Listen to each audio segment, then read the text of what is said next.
Dicen que no hay planeta B y es verdad. En un sentido, tenemos este solo. Pero últimamente no está funcionando como debería. Así que vamos a ver qué le pasa al planeta A, porque vamos a tener que imaginar un planeta B, un planeta vivible. El mundo que conocíamos no para de desaparecer y ya nada volverá a ser como antes. Esto es Planeta B, un espacio que explora las transformaciones de nuestro mundo y los factores que lo están redefiniendo.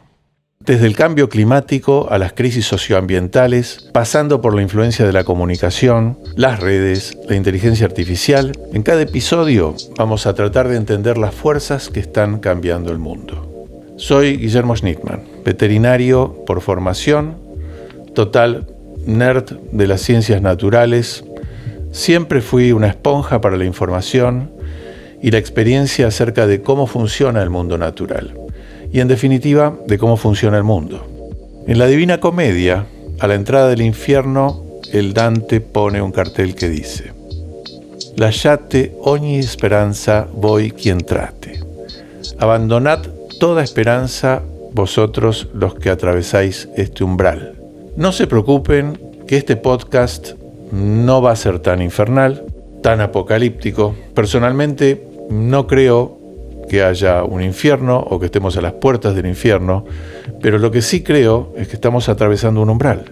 Y este umbral no nos lleva a una nueva normalidad, sino todo lo contrario, nos lleva a una anormalidad permanente, una sucesión de anormalidades. Es como ir cayendo por un tobogán y en la bajada a cada metro vamos pasando por una anormalidad que supera la anterior.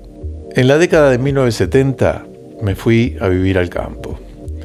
Puse en práctica los principios de la agricultura orgánica, porque en esa época la agroecología recién empezaba a desarrollarse.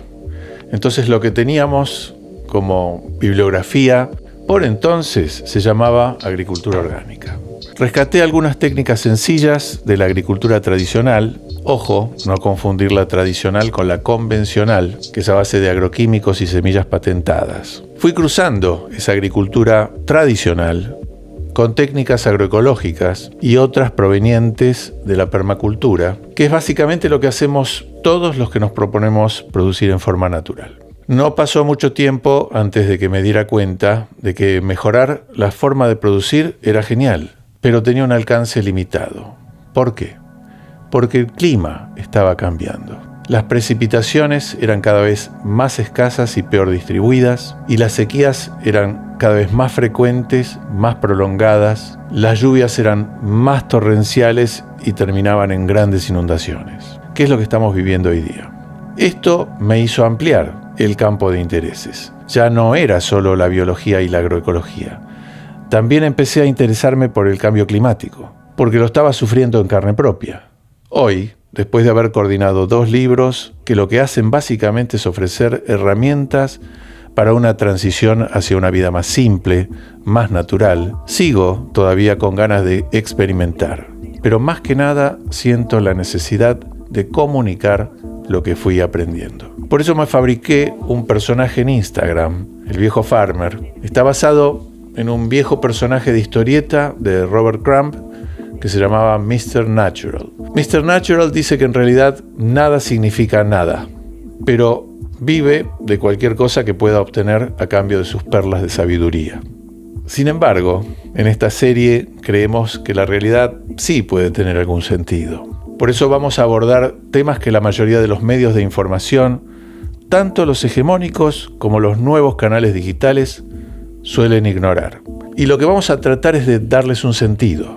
Tenemos que entender que estamos viviendo el fin de un ciclo y que es mejor enfrentar este proceso de cambio con una comprensión clara de lo que está ocurriendo, para que no nos tome desprevenidos. Y acá lo vamos a enfrentar por medio de conocimientos. Siempre tengamos en cuenta que no todo lo que se puede enfrentar se puede cambiar, pero nada se puede cambiar si no se lo enfrenta primero. Una de las cosas más preocupantes que estamos viendo en este fin de ciclo es una catarata de malinformación y de desinformación. Y aquí tengo que abrir un paréntesis. Un medio o una persona malinforma cuando difunde información incorrecta sin la intención de engañar. Por ejemplo, por error, porque no chequeó la fuente, o por falta de conocimiento, o porque no le preocupa mucho decir la verdad. Todos conocemos gente así. Pero no hay mala intención. En la mala información no hay mala intención, aunque el nombre sugiere lo contrario. En cambio, la desinformación siempre se basa en información falsa y se usa deliberadamente para manipular, confundir o engañar a las personas. Como dije antes, mucho cuidado con estas dos formas de dibujar otra realidad, de distorsionar la realidad. Más adelante veremos que el plan de los mayores poderes económicos que hoy a su vez dependen de las empresas tecnológicas que manejan la comunicación, es seguir con sus negocios como de costumbre, como si no pasara nada.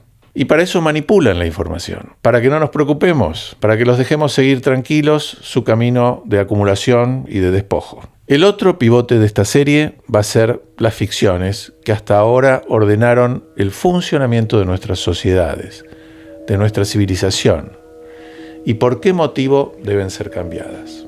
Hecha esta introducción, vamos al tema central de esta serie. Estamos metidos como sociedad, como civilización, hasta el cuello en una crisis múltiple, en una policrisis. Esto es, varias crisis que confluyen, que ocurren al mismo tiempo y que se potencian entre sí, de un modo tal que se hace difícil distinguir las causas de las consecuencias.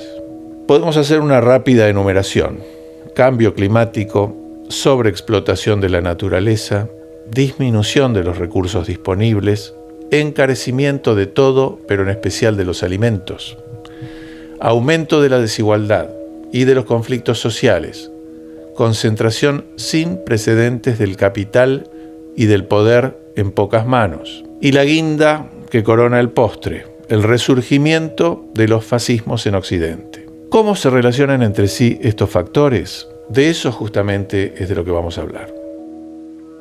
Esta policrisis, a su vez, se relaciona con una serie de acuerdos tácitos muy poderosos, a los que vamos a llamar ficciones colectivas ordenadoras. Entre muchas de las frases que se le atribuyen a Einstein, una de ellas es la idea de que no podemos resolver nuestros problemas con el mismo pensamiento que usamos cuando los creamos. Otro pensador, Buckminster Fuller, que en 1969 desarrolló el concepto de la Tierra como nave espacial, decía, y cito textualmente: «Nunca se cambian las cosas peleando contra la realidad existente. Para cambiar algo hay que construir un nuevo modelo que haga que el modelo existente quede obsoleto». Este arquitecto era muy escuchado por el movimiento hippie, un caldo de cultivo en el que nos formamos muchos de los de mi generación. Muchos años después, Bifo Berardi propone desertar del sistema.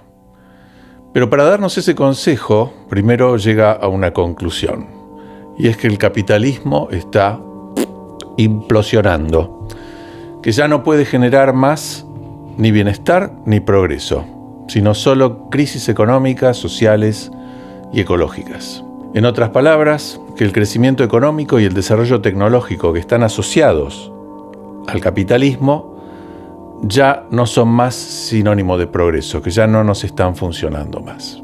Por su parte, Ursula Le Guin dijo: «Vivimos en el capitalismo. Su poder parece inexorable, pero también parecía inexorable el derecho divino de los reyes. Cualquier poder humano puede ser resistido y cambiado por seres humanos». Úrsula, una increíble autora de ciencia ficción, pone el acento en que vivimos bajo el capitalismo, una ficción colectiva ordenadora que no sirve más, que no forma parte de ningún plan divino. Estos pensadores, entre muchos otros, coinciden en que si ese conjunto de ideas, ese paquete de ficciones colectivas ordenadoras no sirve, tenemos que imaginar otro y empezar a materializarlo. En el primer episodio vamos a nombrar las principales causas y efectos de la policrisis. Y en los capítulos siguientes veremos cómo esas causas y efectos se relacionan entre sí, cómo los ecosistemas que conforman el gran ecosistema Tierra funcionan en simbiosis, son interdependientes. Pero en esta intro, Les voy a pedir que dejen aquí abajo, en comentarios, los temas que más les interesan para que los desarrollemos. Todo lo que vamos a contar tiene su respaldo documental y va a quedar citado en el texto. Así que los invito a meternos en Planeta B, un podcast en el que vamos a entender los problemas que enfrentamos y también discutir alternativas para surfear la crisis.